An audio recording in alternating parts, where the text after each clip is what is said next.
शुक्र प्रदोष व्रत कथा। शुक्र प्रदोष की विधि सोम प्रदोष भांति है।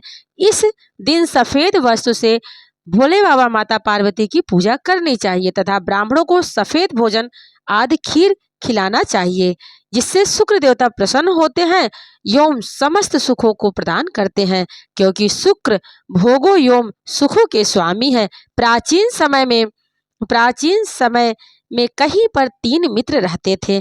पहला कश्यप, दूसरा ब्राह्मण और तीसरा वैश्य था। तीनों मित्र का विवाह हो गया था। पहले 2 मित्रों की पत्नियां घर भी आ चुकी थी, किंतु तीसरी मित्र वैश्य का भी गौना नहीं हुआ था, अतः उसकी पत्नी ससुराल में ही थी। एक दिन कश्यप ने अपने वैश्य मित्र से कहा कि तुम अपनी पत्नी को क्यों नहीं लिवा लाए।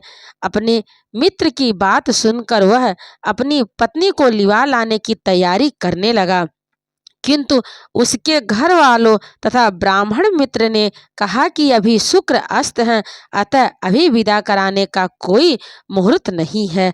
शुक्र के उदय होने पर विदा करा लाना।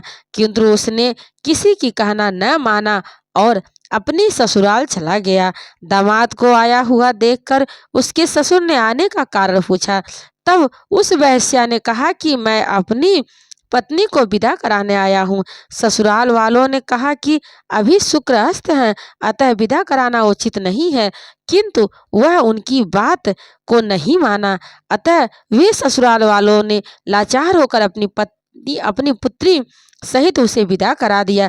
रास्ते में घनघोर जंगल में रथ का पहिया टूट गया, जिससे रात को वहीं रुकना पड़ा और चोरों ने उनका समस्त धन लूट लिया।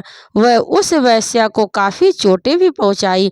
इस प्रकार के अनेक संकटों को सहन करते हुए जब वह लोग अपने घर पहुंचे, तो वहां पर घर में प्रवेश करते ही एक जहरीले सर्प ने उस वैश्या को डस लिया और उसके शरीर में जहर फैल गया। वैश्या की दशा देखकर उसकी नववधू विलाप करने लगी।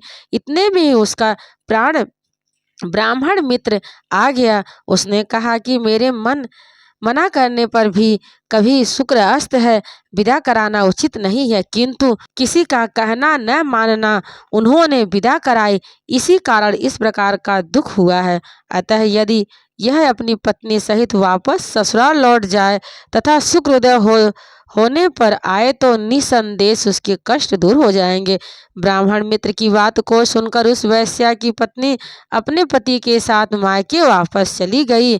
वहां जाते ही वैश्या का जहर उतर गया और उसे होश आ गया।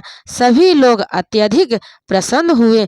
शुक्र का उदय हुआ, तब वह वैश्या अपनी पत्नी को विदा करा के अपने घर आया और आनंद पूर्वक रहने लगा।